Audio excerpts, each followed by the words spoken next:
Hello everybody and welcome to Major Kalshi classes. आज हमारे साथ हैं सुदीप तिवारी। सुदीप प्रतापगढ़ उत्तर प्रदेश से हैं। सुदीप मेजर कलशी क्लासेस के स्टूडेंट हैं। इन्होंने इसी साल 2018 में अपना 12th क्लास कंप्लीट किया है और अभी जो रिसेंटली एग्ज़ाम हुआ था NDA 2 2018 का, उसमें सुदीप ने अपना रिटन एग्ज़ाम क्लियर किया है और बहुत जल्द ये अपना SSB फेस करेंगे। तो आइए हम सुदीप से बातें करेंगे और उनके कुछ एक्सपीरियंसेस शेयर करेंगे। तो सुदीप, सबसे पहले आपको कॉन्ग्रेचुलेशंस, आपने NDA का रिटन एग्ज़ाम निकाला है। तो सुदीप, मैं चाहूँगा कि आप अपने बारे में कुछ बताइए हम सबको। सर, मैं प्रतापगढ़ का रहने वाला हूँ, कुंडा का।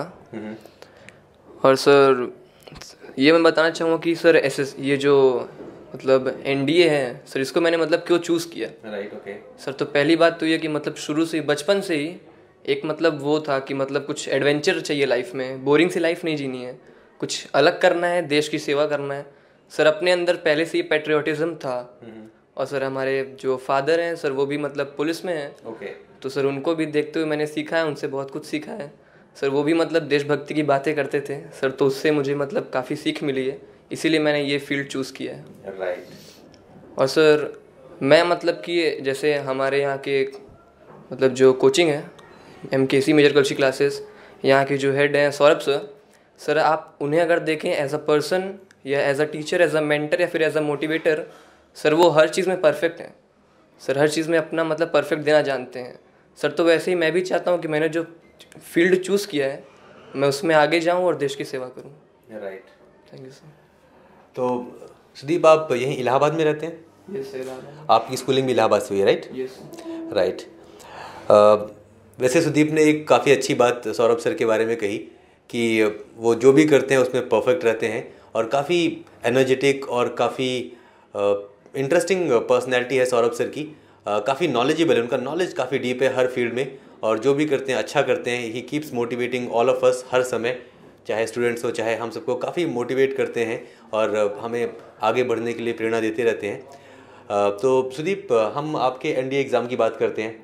आप मुझे बता रहे थे आपका जो 12th का एग्ज़ाम हुआ था, आपने मैथ्स में आपके मार्क्स बहुत अच्छे नहीं आए, राइट? लेकिन आपने फिर भी NDA की प्रिपरेशन जारी रखी। तो मैं चाहूँगा थोड़ा सा आप मुझे अपने NDA का जो प्रिपरेशन का ड्यूरेशन था, जो टाइम था जब आप पढ़ रहे थे, जब यहाँ मेजर कलशी क्लासेस में भी आप क्लासेस कर रहे थे, तो क्या स्ट्रैटेजी थी, आपने क्या अलग किया, मैथमेटिक्स के लिए आपने क्या अलग किया? थोड़ा अपना जो आपने स्ट्रैटेजी बनाई, जैसे आपने तैयारी की, थोड़ा कुछ डिटेल्स बताइए उसके बारे में हमें। सर, जैसे कि आपने कहा कि मतलब मेरा मैथ्स में थोड़े कम नंबर थे, राइट। तो सर मुझे ये तो पता था कि अगर NDA क्लियर करना है तो सर मैथ्स में अच्छा करना पड़ेगा। तो सर मैंने क्या किया, मतलब कि जो NDA में जितने भी टॉपिक्स हैं सर, सबको मैंने मतलब एक बार अच्छे से देख लिया, क्लियर कर लिया कि हाँ किस में से ज़्यादा नंबर के आते हैं क्वेश्चन, किस में से कम नंबर के आते हैं, कौन से इंपॉर्टेंट है। राइट। और सर मैंने जो भी चैप्टर पढ़ा सर, सारे चैप्टर्स के सारे टॉपिक को पहले पढ़ा और हर टॉपिक्स पे क्वेश्चन लगाए। सर ऐसा नहीं कि पूरा चैप्टर पढ़ लिया बाद में क्वेश्चन लगाए, तो सर उसमें दिक्कत होती है। मतलब हर टॉपिक, जिस टॉपिक को पढ़ रहे हैं उसको उसी समय क्लियर कर लें तब आगे बढ़ें। आई सी। सर तो इससे मुझे बहुत फ़ायदा हुआ। उसके बाद सर, जैसा कि मतलब 12th में कैलकुलस थोड़ा वीक हो गया था मेरा। ओके। तो सर मैंने यहाँ पर आकर, विवेक सर हमारे मैथ्स के टीचर हैं सर, एक्चुअली सर वो जीनियस है सर मतलब कि उनके पास जो टिप्स एंड ट्रिक्स हैं सर, मुझे मतलब और कहीं नहीं मिला है। मुझे लगता है कि अगर कुछ नंबर मुझे फ़ायदा हुआ है मैथ्स में तो उन्हीं की वजह से हुआ है, and I am very thankful to him. तो काफ़ी आपको हेल्प मिली विवेक सर से। चलिए, अच्छी बात है। और सुदीप, तो आपका रिटन एग्ज़ाम हुआ और आप जैसे कि मुझे बता रहे थे कि इंग्लिश में आप काफ़ी कॉन्फिडेंट थे। इंग्लिश मीडियम से पढ़ाई की आपने, CBSE बोर्ड से, तो आपको GAT के पेपर में काफ़ी हेल्प इंग्लिश की तरफ से मिल गई। बाकी आपने मैथ्स की एक स्ट्रैटेजी बना के डिटेल में स्टडी किया और आपने मैथ्स का पेपर भी अच्छे से किया। तो सुदीप, चलिए, रिटन एग्ज़ाम तो हो गया, हम बात करते हैं SSB की। क्या चल रहा है इस वक्त आपके दिमाग में SSB को लेके? सर ये है कि अब रिटन एग्ज़ाम निकाल लिया है सर, सबको लाइफ मौका देती है और सर मौके को छोड़ना नहीं है सर SSB का अगर मौका मिला है तो उसमें अपना 100% देना है और उसको क्लियर करके आना है।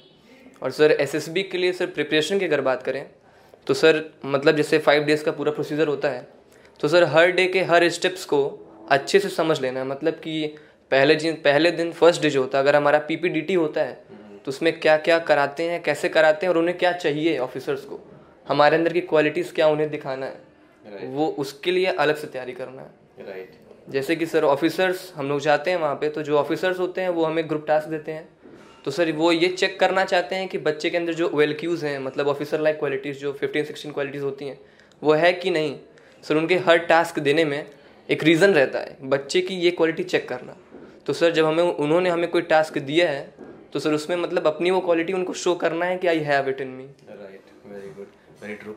तो सुदीप बहुत सही कह रहे हैं आप कि भाई एसएसबी देने जा रहे हैं अगर, तो वहाँ पे जो जो एक्टिविटीज़ हैं, जो टास्क हैं, उसकी डिटेल्ड इन्फॉर्मेशन हमें पहले से हो, हमें पता हो वहाँ एग्जैक्टली करना क्या है, सब कुछ हम थोरोली स्टडी करके जाएं, तैयारी के साथ जाएं। You should not miss that opportunity SSB का, अगर आपको मौका मिला है तो बहुत अच्छी बात है सुदीप। एंड मेरी तरफ से आपको बहुत सारी शुभकामनाएं। आप अपना बेस्ट दें, अच्छा परफॉर्म करें एसएसबी में और आप सिलेक्शन पाएँ। All the best to you. Thank you sir. Hello everybody and welcome to Major Kalshi classes. आज मेरे साथ हैं राजेंद्र यादव। राजेंद्र करछना इलाहाबाद से हैं और राजेंद्र मेजर कलशी क्लासेस के स्टूडेंट हैं। इन्होंने यहाँ से 11th-12th क्लास की प्रिपरेशन की है, एनडीए की प्रिपरेशन की है। एक्चुअली यहाँ पर एनडीए फाउंडेशन बैच होता है 2 साल का, जिसमें आप 10th के बाद डायरेक्टली एनरोल कर सकते हैं और आपकी 11th-12th की प्रिपरेशन चलती है बोर्ड एग्ज़ाम की, और साथ ही साथ आप एनडीए की प्रिपरेशन करते रहते हैं। तो अभी जो एनडीए का रिसेंटली एग्ज़ाम हुआ है, एनडीए 02/2018, इसमें राजेंद्र ने अपना रिटन एग्ज़ाम निकाला है और बोर्ड एग्ज़ाम भी इनका इसी साल हुआ, 2018 में इनका बोर्ड एग्ज़ाम हुआ। बोर्ड एग्ज़ाम भी बहुत अच्छा हुआ 12th क्लास का, 90% स्कोर किया है 12th क्लास में इन्होंने, और पीसीएम में तो उससे भी ज़्यादा है। राइट। तो आइए हम राजेंद्र से बात करेंगे और राजेंद्र के कुछ एक्सपीरियंसेस शेयर करेंगे एनडीए के बारे में, मेजर कलशी क्लासेस के बारे में। तो राजेंद्र, सबसे पहले आपको बहुत सारा congratulations thank you sir NDA written exam clear करने के लिए। एंड वी रियली होप कि आप एसएसबी में अच्छा परफॉर्म करें और आप सिलेक्शन पाएँ। तो राजेंद्र, आप अपने बारे में थोड़ा सा बताइए कुछ हमें। Sir, my name is Rajendra Yadav and I was here foundation batch student.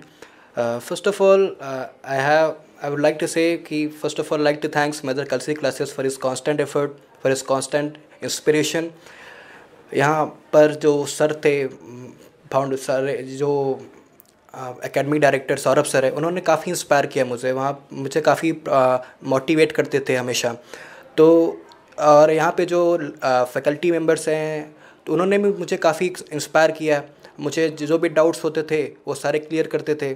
और मेरा स्ट्रैटेजी क्या था सर कि जो यहाँ पे मुझे पढ़ाया जाता था, तो मैं उस पहले सर क्लास में मेरा कंसंट्रेशन काफ़ी अच्छा रहता था। तो क्लास पे जो सारी चीज़ें सर बताते थे, तो मैं उससे सर क्लास में ही अपने सारे डाउट्स क्लियर कर देता था। और मैं यहाँ पर सर अकेले रहता हूँ, तो मुझे घर पे मुश्किल से 2-3 घंटे टाइम मिलते थे। तो घर पे और मुझे स्कूलिंग भी मैं करता था, स्कूल और कोचिंग दोनों रेगुलर रहता था। तो घर पे मुझे मुश्किल से 2-3 घंटे मिला करते थे। उन 2-3 घंटे में मुझे सर जो स्कूल में पढ़ाया जाता था और जो मुझे यहाँ पे कोचिंग में जो पढ़ाया गया, तो उन सारी चीज़ों को सर मैं पहले रिवाइज़ करता था पहले, और बाकी उस चैप्टर्स, उस टॉपिक से रिलेटेड जो भी क्वेश्चंस होते थे उनको मैं सॉल्व करता था। और बोर्ड के लिए तो मैं एनसीईआरटी पे फोकस ज़्यादा करता था, लेकिन एनडीए कंपटीशन के लिए यहाँ पे जो बुक्स इशू हुई थी, जो अलॉट हुआ था, उससे मैं फॉलो करता था। यहाँ जो मैथमेटिक्स की बुक है, फिजिक्स की बुक है, केमिस्ट्री, सारी बुक्स बहुत अच्छी हैं सर। तो यहाँ पे सर क्वेश्चन टिक करा देते थे कि ये क्वेश्चंस इस टॉपिक से रिलेटेड हैं, तो उन सारे क्वेश्चन को मैं घर पर जाकर सॉल्व करता था। और बाकी सर जो क्वेश्चन नहीं मुझे आते थे, मैं अगले दिन आकर क्लास में सर से डाउट क्लियर कर लेता था। तो यहाँ पे सर जो सर यहाँ पे मुझे हमेशा काफ़ी इंस्पायर करते थे, और वो हमेशा मतलब सर मुझे हमेशा प्रमोट करते थे। When I have any doubt they clear me, they sort out each and every problem sir. So मुझे यहाँ मेजर कलशी क्लासेस और यहाँ के सर फैकल्टी मेम्बर्स मुझे काफ़ी इंस्पिरेशन मिली, काफ़ी सपोर्ट किया। और sir and like to thanks for the major Kalsi classes for my success sir. Thank you Rajendra.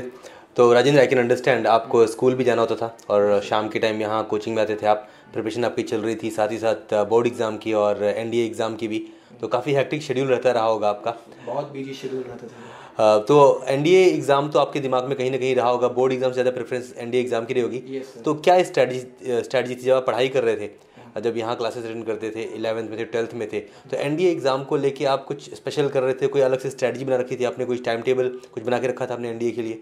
Yes sir. तो पहले सर जो चीज़ें मुझे स्कूल में पढ़ाई जाती थी, पहले उन चीज़ों को मैं कवर कर लेता था। तो एनडीए के लिए मेरा स्पेशल टाइम ये होता था सर कि जैसे कभी कभी कुछ चीज़ें मेरा अगर नहीं अगर इसमें एनडीए के लिए अगर जो बुक्स अलॉट हुई हैं, पहले तो मेरा मोटिव रहता था सर मैं उस सारे बुक्स के जितने क्वेश्चंस हैं उस टॉपिक से रिलेटेड पहले जो पढ़ाया जाता है उससे पूरा क्वेश्चन में लगा लेते थे। उसके बाद कभी कभी जैसे स्कूल कभी नहीं गया तो वहाँ पे मेरी स्ट्रेटजी रहता था कि उस दिनों में मुझे जो एक्स्ट्रा जैसे सोशल साइंस हुए तो इनको मैं कवर करता था। जो स्कूल ना जाकर सर मैं इन सारी चीज़ों को पहले कवर कर लेता था। तो मुझे सर 2 घंटे का जो टाइम मुझे 2 या 3 घंटे से मैक्सिमम मिलते थे, इससे ज़्यादा तो मिलते ही नहीं थे सर। तो 3 घंटे में सर मेरा मोटिव रहता था कि मैं आधे मतलब कि इसमें से हाफ एन आवर तो मैं इस बोर्ड पे देता था और बाकी सर हाफ एन आवर में सर एनडीए के लिए भी देता था।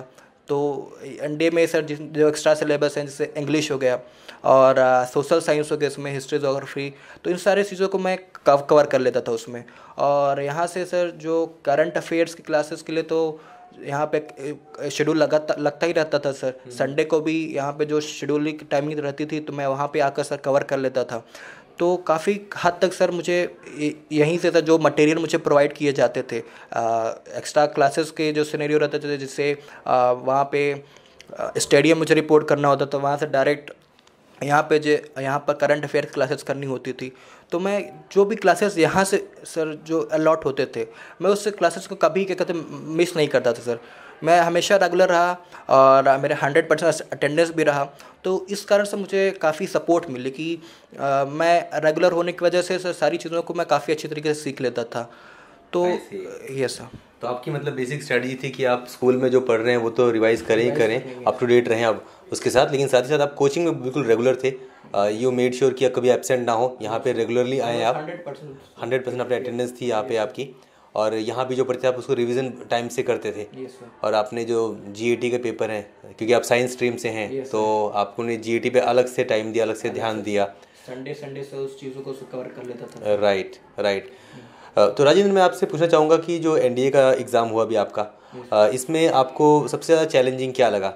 मतलब अगर मैं सब्जेक्ट्स की बात करूँ या फिर अगर आपको और भी कोई चैलेंजेस आपने फेस किए तो क्या कहेंगे आप उसके बारे में? सर मेरा जो पीसीएम का जो सब्जेक्ट्स है सर वो काफ़ी स्ट्रॉन्ग था। तो वहाँ पे सर पीसीएम मुझे कोई भी डिफ़िकल्टीज नहीं होती थी। मैंने मैथमेटिक्स में एक्चुअली सर 76 क्वेश्चन मैंने इसमें अटेम्प्ट किया था। उसमें से मेरा सर 70+ क्वेश्चन राइट थे।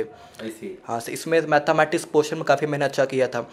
तो और फिजिक्स केमिस्ट्री बायोलॉजी में भी सर मैंने इसमें, क्योंकि सर बोर्ड लेवल पे मैंने अच्छे प्रिपरेशन किया हुआ था तो यहाँ पे मुझे काफ़ी सपोर्ट मिला। और इंग्लिश में तो यहाँ पे सर जो बुक्स अलॉटेड हुए थे उससे सारे क्वेश्चंस मैं सॉल्व कर देता था। मेरा weak point sir general awareness रहता था सर उसमें, तो उसमें काफ़ी कम ही टाइम दे पाता था, लेकिन सर एक्स्ट्रा टाइम देकर तो मैं इस चीज़ों को भी कवर कर ले जाता था। तो मेरा मैथमेटिक्स पीसीएम ग्रुप में काफ़ी अच्छा था।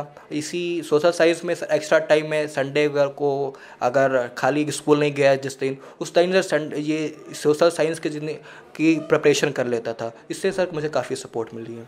राइट, चलिए अच्छी बात है राजेंद्र। आपका जो एनडीए फाउंडेशन बैच मेजर कृषि क्लासेस ज्वाइन करने का जो पर्पस था वो दोनों ही सॉल्व हुआ। आपने 12th में भी काफ़ी अच्छा स्कोर किया है, 90% overall and around 94% in PCM, right. और आपका टेक्निकल एंट्री स्कीम का भी एसएसबी है, और एनडीए का भी आपका रिटन एग्जाम क्लियर हो गया है। तो राजेंद्र, आपको बहुत बहुत congratulations and I really wish you all the best for your upcoming SSB interview, both the NDA one and the TES one, and do good and all the best. Thank you sir. Hello everybody and welcome to Major Kalshi Classes. आज मेरे साथ हैं आदित्य विक्रम सिंह। आदित्य मिर्ज़ापुर उत्तर प्रदेश से हैं और इन्होंने इसी साल अपना 12th क्लास क्लियर किया है, पास किया है। और 12th क्लास का एग्ज़ाम देने के बाद आदित्य ने मेजर कल्सी क्लासेस ज्वाइन किया और एनडीए की प्रिपरेशन की यहाँ से। और अभी रिसेंटली जो NDA 02/2018 का एग्ज़ाम हुआ था सितंबर में, 9 सितंबर को, आदित्य ने अपना रिटन एग्ज़ाम क्लियर किया और बहुत जल्द ये SSB इंटरव्यू भी फेस करेंगे। तो आइए हम बात करेंगे आदित्य से और उनके कुछ एक्सपीरियंसेस शेयर करेंगे। आदित्य, आपको सबसे पहले बहुत सारा कॉन्ग्रेचुलेशंस, आपने जो NDA एग्ज़ाम क्लियर किया। मैं चाहूँगा कि हमारी जो ऑडियंस है, व्यूवर्स है, उनको आप अपने बारे में कुछ बताइए। जी थैंक यू सर आपकी बधाई के लिए। सर मेरा नाम आदित्य विक्रम सिंह है, मैं मिर्ज़ापुर उत्तर प्रदेश से बिलोंग करता हूँ। मैंने अपनी स्कूलिंग मिर्ज़ापुर से ही की है। मेरे स्कूल का नाम था डैफोडिल्स पब्लिक स्कूल, लोहिया तालाब, Mirzapur. one of the best memories related to my school. I did my schooling from there. I passed class 12th and I joined here on 24th April Major Kalsi classes. और मैंने यहाँ पे 6 महीने का course लिया. मैंने यहाँ पे बहुत अच्छा समय व्यतीत किया. मैंने देखा कि एक एनडीए जो है, मैंने पेपर यहाँ पे आने से पहले मैंने अपीयरिंग का पेपर दिया था. तो मैंने अपीयरिंग का पेपर जब दिया था तो मैंने नोटिस किया कि सारे सब्जेक्ट तो मेरे अच्छे जा रहे थे, पर इंग्लिश के ग्रामेटिकल पोर्शन और जो एंटोनिम सिनोनिम्स थे मैं उसमें थोड़ा वीक था. तो मैंने कहा कि ठीक है, मैं पेपर दे लिया हूँ. मैंने आंसर की से चेक किया, इंग्लिश में मेरा अच्छा नहीं था, केवल 30 नंबर का माइनस मार्किंग करने के बाद सही हो पाया था. तो मैंने यहाँ आया, यहाँ पे ज्वाइन किया. तो मुझे यहाँ की फैकल्टी बहुत अच्छी लगी. यहाँ पे सब चीज़ एकदम वेल मैनर्ड में मुझको दिखा. मैं यहाँ आया, पहला क्लास जब सर लोग एक्सप्लेन करने लगे, सारी चीज़ें बताने लगे कि किस सेक्शन से कितना आता है. उन्होंने यहाँ पे एक सबसे बेस्ट चीज़ ये है कि एक स्ट्रेटेजी बना दी है कि किस चैप्टर से आज तक कितने क्वेश्चन पूछे गए हैं और किस सेक्शन से कितने रिपीटेशन क्वेश्चन हैं. इससे बहुत मदद मिलती है. हमने देखा कि यूपीएससी का सिलेबस बहुत बड़ा है. अगर इंसान अपने से तैयारी करने बैठता है तो उसे बहुत कुछ पढ़ना है. हालांकि वो तो नॉलेज तो गेन कर लेगा, पर नॉलेज गेन कर लिए वो किस काम का होगा अगर वो एनडीए का एग्ज़ाम रिटन ही ना क्लियर कर पाए. तो मैंने देखा कि इसमें हर सब्जेक्ट का एक कट ऑफ बनता है और उसको पास करना आपको बहुत ज़रूरी है. तो आपको ध्यान हर सब्जेक्ट को देना पड़ेगा. मेन सब्जेक्ट मैथ और इंग्लिश है और साथ में जीएस पोर्शन. तो आप लोग इसके बारे में सोचते हैं जैसा, वैसे मैं भी सोचता था. यहाँ पे आया तो सबसे पहली क्लास मुझको मिली विवेक सर की. तो विवेक सर, बच्चे तो थोड़ा कम थे क्योंकि स्टार्टिंग ही थी, तो लिमिट पढ़ाए. तो लिमिट वो पढ़ाए तो मैंने देखा कि अरे वाह, मेरा फेवरेट सब्जेक्ट मैथ हुआ करता था और मैं लिमिट इतने अच्छे से पढ़ा. पर आज मैंने जो पढ़ा वो मैंने पहले नहीं पढ़ा था. जिस तरीके से मैंने पढ़ा, मेरे सर बहुत अच्छे थे मैथ के. मैं जहाँ पे पढ़ता था, मिस्टर रत्नेश सर, मैं उनकी बहुत इज्जत करता हूँ. मेरे फेवरेट सर भी हुआ करते थे. उन्होंने बहुत अच्छे से हम लोग को पढ़ाया था. पर मैं यहाँ पे आया तो मैंने देखा कि किसी क्वेश्चन को कितने जल्दी से किया जा सकता है. ये मेरे लिए बहुत कॉन्फिडेंटफुल था. मैं बहुत कॉन्फिडेंस मेरे अंदर आया ये देखकर. फिर मैंने देखा तो पहला ही जो कहते हैं ना कि एक अच्छी शुरुआत हो गई, तो एक अच्छी शुरुआत हो गई. मुझको बहुत अच्छा लगा. यहाँ पहला दिन मेरा बहुत अच्छा बीता. फिर उसके बाद अरविंद सर आए, एक अपने में यूनिक पर्सनालिटी. वो इतने अच्छे हैं, इतना अच्छा पढ़ाए. पहला क्लास उन्होंने कहा कि मैं पॉलिटी पढ़ाऊँगा. उन्होंने पॉलिटी जब पढ़ाया तो मेरा एकदम कहते हैं ना कि एकदम उसमें मैं लैग करता था. मुझको कुछ नहीं आता था. मेरा main stream physics chemistry math हुआ करता था. तो मुझे लगा कि अरे वाह, यहाँ पे इतना अच्छा है. मैं पढ़ा, मुझको पॉलिटी भी अच्छा लगा. फिर उसके बाद इंग्लिश में आए सर अंकित सर. वो एक क्वेश्चन पूछे, व्हाट इज़ नाउन. हम लोगों ने नाउन का डेफिनेशन बताता गया और वो कंफ्यूज करने लगे. फिर उन्होंने नाउन की definition the, noun is what, noun क्या है. मतलब किसी से भी अगर क्या हम लोग प्रश्न पूछें वो नाउन हमको बता देता है. तो ये आज भी मैं नहीं भूलता कि पढ़ाने का इतना अच्छा तरीका. इंग्लिश में मैं जो वीक था, मुझे इंटरेस्ट नहीं था, मेन मैथ और फिजिक्स केमिस्ट्री में ही डूबा रहता था. तो मुझे इंग्लिश बहुत अच्छा लगा. फिर उसके बाद हिमांशु सर आए फिजिक्स की क्लास लेके. वो पूरी स्ट्रेटेजी बता दी कि कौन सा चैप्टर. उन्होंने बताया कि बीट से क्वेश्चन आते ही नहीं, ऑसिलेशन से एक क्वेश्चन आता है, मेन क्वेश्चन हमारी मैकेनिक्स से बनते हैं, बहुत अच्छे हमारे इलेक्ट्रोस्टैटिक्स से क्वेश्चन बनते हैं. तो मैंने देखा कि हाँ, ये सब तो मुझे आता है, बस मुझको एग्ज़ाम में जाने से पहले इस पर थोड़ा फोकस होके और रिवीजन करके जाना पड़ेगा, तो मैं कर लूँगा. तो ऐसे मैंने यहाँ पे आया, एक अच्छी शुरुआत मुझे मिली और ये निरंतर चलता रहा. और सबसे ज़्यादा मदद मुझे मिली विवेक सर से. मैंने यहाँ की बुक जो एमकेसी अपनी खुद पब्लिश करती है, मैंने उसका हर क्वेश्चन लगाया और उसमें जो क्वेश्चन फंसते थे, क्लास में तो उतना टाइम नहीं मिल पाता था क्योंकि बहुत ज़्यादा बच्चे होते थे, पर वो मुझको 15 मिनट का शाम को टाइम देते थे. मैं दौड़ता हुआ आता था, वो 15 मिनट मुझे क्वेश्चन बताते थे और मैं जाता था. बहुत अच्छा लगता था. वो जैसे दुलार से एकदम बेटे की तरह पढ़ाते थे और मैं पढ़ के यहाँ जाता था. तो इतना अच्छा लगता था, मैं बता नहीं सकता. I am very thankful to him. और मैं गुजारिश करूँगा इस फैकल्टी से कि उनके जैसा टीचर मैंने तो नहीं देखा अपने ज़िंदगी में मैथ का. तो मैं बहुत इम्प्रेस हुआ. और वैसे ही अंकित सर ने मेरी मदद की. मेरा जो 30 नंबर पिछली बार था, इस बार जब वो इतने अच्छे से पढ़ाए, मैंने यूट्यूब से भी थोड़ी मदद ली हालांकि, पर वो जब पढ़ा दिए तो इस बार 118 नंबर का हमने आंसर की से चेक किया तो माइनस मार्किंग करने के बाद सही निकला। तो मुझे लगा कि हाँ, ये सब उन्हीं की देन है। और हिमांशु सर हमेशा से मदद करते रहे। और सबसे बड़ी चीज़ जो होती है भूख पैदा करना किसी चीज़ के लिए, वो काम हुआ करता था अरविंद सर का।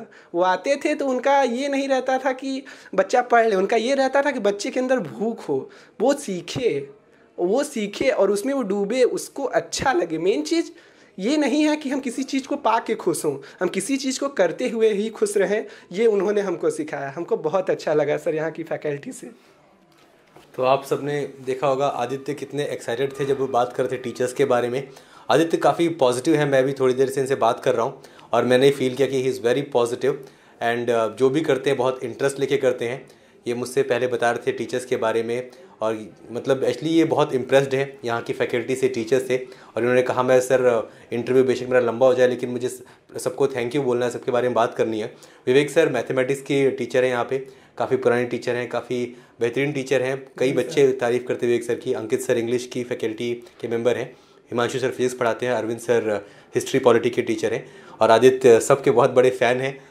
और चलिए आदित्य, थैंक यू, आपने सब टीचर्स का नाम लिया, टीचर्स के बारे में बताया आपने। जी सर। आदित्य, तो आपको यहाँ मतलब जो प्रिपरेशन मिला आप उससे काफ़ी सेटिस्फाइड है टीचर्स से? आप जो आपके बहुत सपोर्टिव टीचर्स थे, हाँ, आपकी बहुत हेल्प की सबने और आप खुद इतने एक्साइटेड हैं एनडीओ को लेके, एग्ज़ाम को लेके, पढ़ाई लिखाई को लेके, तो उसने भी आपकी पक्का मदद की होगी, आपके जो इंटरेस्ट और एंथुजियाज्म है। जी सर। चलिए बहुत अच्छी बात है आदित्य। एंथुजियाज्म की अगर हम लोग बात करें तो सर ये हमारे स्कूलिंग का बहुत बड़ा सर, हम आज भी सर एकदम इतना दिल से धन्यवाद करते हैं सर। हमारे प्रिंसिपल मैम, हमारी कंचन मैम हुआ करती थी, वो कहती थी कि बेटा if you aim for a mountain you will surely get a hill and never lose your goodness.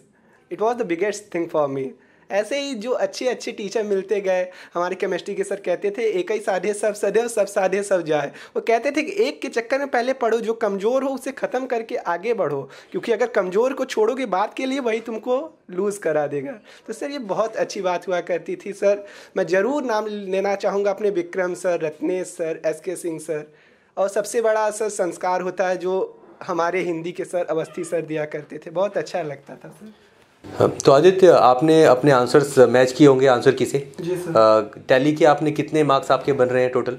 Sir ये सर टैली करने के बाद टोटल 401 नंबर का सही हो रहा था 401 नंबर सर, माइनस मार्किंग करने के बाद। तो काफ़ी अच्छा डिसेंट स्कोर है, काफ़ी अच्छा मार्क्स है। तो आप क्या एम कर रहे हैं, आर्मी, एयरफोर्स, नेवी? सर हम इस समय, हमारा मेन तो एयरफोर्स है, पर I am somewhat more interested in army. Both will, मतलब दोनों में से जो मिलेगा आप ओके हैं उससे? आर्मी मतलब या फिर एयरफोर्स? आपकी फर्स्ट चॉइस एयरफोर्स है या सेकंड चॉइस आर्मी है? दोनों से आप इक्वली मतलब जो भी मिले। नेवी में आपका इतना इंटरेस्ट नहीं है? राइट, चलिए अच्छी बात है।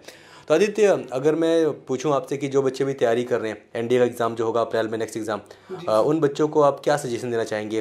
पढ़ाई लिखाई मतलब स्ट्रैटेजी क्या बनाए, कैसे पढ़ाई करें वो? जी सर, जो इस समय तैयारी कर रहे हैं उनको सबसे पहले तो ये देखना चाहिए कि कितने सब्जेक्ट हैं, उसमें कितने टॉपिक्स हमारे लिए बहुत ज़्यादा इम्पॉर्टेंट हैं और कितने ऐसे टॉपिक हैं जिसमें आप वीक हैं। सबसे पहले अगर आप इसको पॉइंट आउट कर लेंगे तो आपके पास एक स्ट्रेटेजी आएगी कि आपको किस पे कितना समय देना है, क्योंकि समय तो 24 घंटा सभी के पास होता है, उसमें आपको सोना भी है, बाकी काम भी करना है, कोचिंग भी आना है और self study is the must, तो आपको वो भी करना है। तो आप जिसमें मजबूत हैं उस पर आपको टाइम नहीं देना है, सबके पास लिमिटेड टाइम है, आपको कुछ अच्छा करके उभर के आना है। ये मतलब कि मेन चीज़ ये है कि कामयाब वो नहीं होते हैं कि जो कोई नया काम करते हैं, कामयाब वो होते हैं जो हर काम को नए तरीके से करते हैं। तो आप हर इंसान की एक अपनी स्ट्रेटेजी होनी चाहिए। मेन चीज़ पढ़ाई होनी चाहिए। आप उसमें हर सब्जेक्ट को जो इंपॉर्टेंट पॉइंट्स हैं उसको नोट करिए, जो क्वेश्चन रिपीट हो रहे हैं उसको देखिए, पिछले साल के क्वेश्चन पेपर ज़रूर लगाइए। और आप जो मेन सब्जेक्ट हैं आपको इंग्लिश पे, मैथ पे और GS पार्ट पे फोकस करना है। GS में तो सारे मिक्स हैं, तो आपका अगर कोई वीक पॉइंट है तो उस पर आप अगर थोड़ा बहुत कमज़ोर भी रहेंगे तो आपको चल जाएगा, पर आपको मैथ और इंग्लिश में रेगुलरली कम से कम 3-3 घंटा तो देना ही देना है। अगर आप 3-3 घंटा इसको दे रहे हैं और साथ में GS में आप कुछ भी पढ़िए, आपको जो अच्छा लगे आप पढ़ते जाइए, और फिर जब आखिरी टाइम आए तो हर सब्जेक्ट का एक स्ट्रैटेजी बनाइए, हमने देखा कि लूसेंट की बुक अच्छी है, उसमें 50 पन्ने में हिस्ट्री, 50 पन्ने में ज्योग्राफी हो गया, तो आप उसको अलग अलग सेक्शन में डिवाइड कर लीजिए। अगर आप 5 से 10 मिनट एक सेक्शन को दे रहे हैं, जैसे 2 पन्ने को एक सेक्शन बना दिए, 2 पन्ने का एक सेक्शन, अगर 5 मिनट आप दे रहे हैं तो आपके पास 6 महीने में पेपर ये रिपीट होता है, साल में 2 बार होता है, तो आप देखेंगे कि 3-4 महीने बहुत ज़्यादा टाइम होता है। 5-5 मिनट करके आपके लिए बहुत ज़्यादा हो जाएगा और आप हर चीज़ में अच्छे होंगे। मेन चीज़ ये नहीं कि आप पढ़ के ख़त्म कर लीजिए। पढ़ने को तो मैं, अगर आप भी पढ़ने को बैठेंगे, अभी पढ़ने को बैठें तो अभी समझते जाएं तो ज़्यादा से ज़्यादा 2 दिन लगेगा किसी एक बुक को ख़त्म होने में, पर आपको उसको रिकॉल करना है, आपको रेगुलर टाइम उसको देना है और बार बार जब वो आप रिकॉल करेंगे तो आपको हमेशा के लिए याद हो जाएगा, तो ये आपको हमेशा के लिए मदद करेगा। राइट, तो बहुत ही अच्छी बात यहाँ पे आदित्य ने कही है कि भाई एक टाइम टेबल बनाना पड़ेगा। एनडीए की तैयारी काफ़ी बच्चे कर रहे हैं, लेकिन इन द एंड क्लियर वही करेगा जो एक अच्छी स्ट्रैटेजी बना के, एक अच्छा टाइम टेबल बना के, हर सब्जेक्ट को टाइम देके, बराबर टाइम देके एक स्ट्रैटेजी के साथ पढ़ाई करेगा। और रिवीजन इज़ अ मस्ट, आप बार बार रिवाइज करिए चीज़ों को, तभी आपको चीज़ें याद रहेंगी। चलिए, बहुत अच्छी बात है Aditya, thank you so much and once again congratulations, और आप के एसएसबी के लिए all the best to you. Thank you sir. Defence exam से संबंधित जानकारी और अपडेट्स के लिए हमारे YouTube चैनल को सब्सक्राइब करें। नए वीडियोस की नोटिफिकेशन के लिए बेल आइकॉन को प्रेस करना ना भूलें। Follow us on Facebook, Instagram, Twitter and YouTube. Thank you.